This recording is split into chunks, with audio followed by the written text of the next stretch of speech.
Absent man sa impeachment trial, hindi pa rin napigilan ni Senadora Miriam Defensor Santiago na magpatutsada kaugnay ng paglilitis. At kasabay nito, ibinida naman ng Senadora ang mga bago niyang pick-up lines. Nakatutok si June Veneracion. Huwag na tayong magpa-epal dito dahil nawawala ng gana ang nanonood. Directly or indirectly requesting or receiving any gift, which includes discount. Will you please stop emphasizing your words like this? It startles everybody. Unang araw pa lang ng kanyang pagdalo noon sa impeachment trial, naalta presyon agad si Senador Miriam Defensor Santiago. At nakakatatlong attendance pa lang ang senadora sa paglilitis, hindi na siya muling dumalo sa payo na rin daw ng kanyang mga doktor. Kanina, muli siyang nakita ng publiko.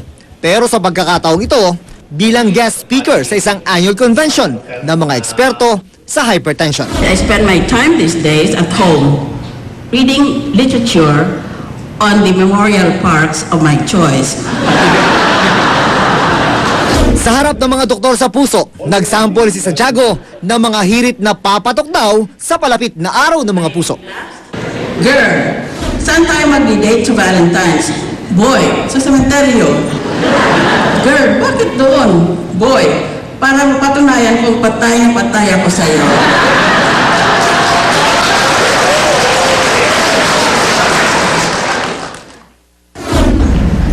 Ang love, parang bayad sa jeep. Minsan, hindi nasusuklian.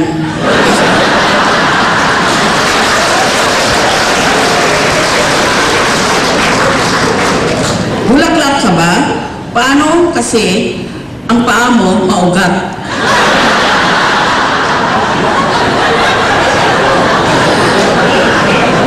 Ang sabi nila, an apple a day keeps the doctors away.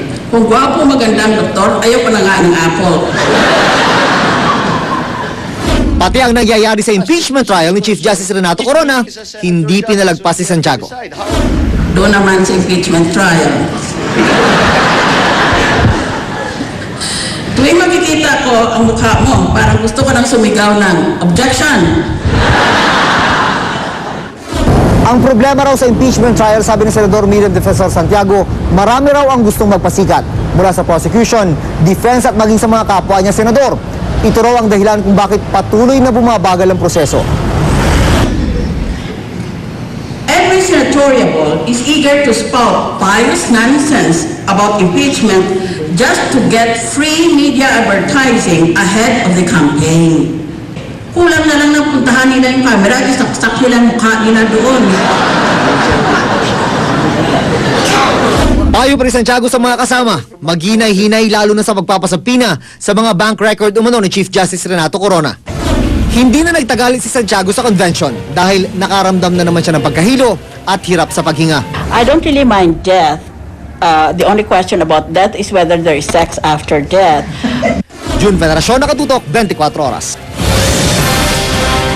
Galit ang ilang plan holders ng kumpanyang Prudential Life Plans.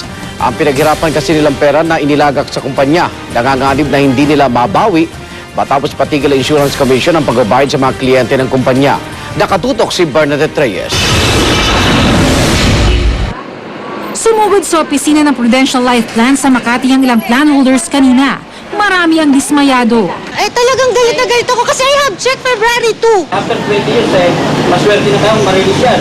Si Junicion nagmumukmok sa isang tabi. Ni pustisong araw hindi siya makapagpagawa, mabunulang ang 100,000 para sa educational plan ng anak. Kayamanan ko ito. Kayamanan ko, kayamanan ng anak ko, naawa ko sa anak ko at the same time sa aking galit.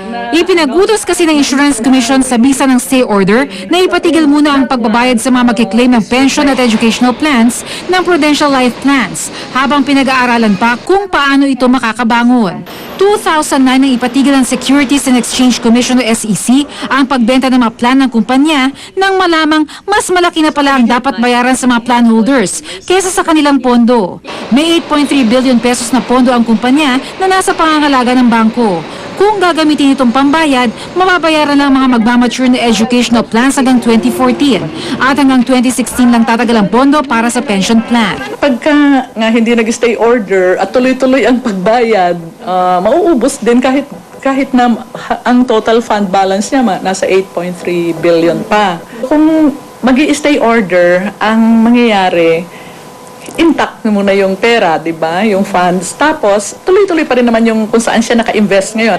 Kung ipipilit na paghati-hatian na lang ng mahigit 300,000 na plan holders ang pondo, 19,000 pesos lang ang matatanggap ng bawat isa. Lugi ang mga tulad ni Kathy na umabot sa mahigit 500,000 ang naibayad. Parang nagtapon lang kami ng pera na pinapaasa kami. Balak ng kumpanyang Manila Bankers Life Insurance na saluhin ang mga plan holder. Pero ang mga educational at pension plan, gagawin na life insurance. Hindi raw sana magkakaproblema ang Prudential Life Plans kung pinayagan pa rin ng SEC ang kumpanya na magbenta ng mga policy. Nagkaroon ng worldwide financial crisis, bumaba yung mga kinita ng mga investments na yan. Kung tuloy-tuloy lang yung benta ng mga susunod na plans, kikita pa rin si Prudential, di ba? Dahil may income siya, wala. Mahigit 30 taon na nakalipas mula nang maitatag ang Prudential Life Plans bilang isang pre-need company. Pangako nila sa kanilang mga plan holders ang isang magandang kinabukasan. Pero ngayon naharap sa pinansyal na problema ang kumpanya, nangangamba mga plan holders sa kanilang kinabukasan. Sa March 2 at 13, magkakaroon ng public consultation sa opisina ng Insurance Commission.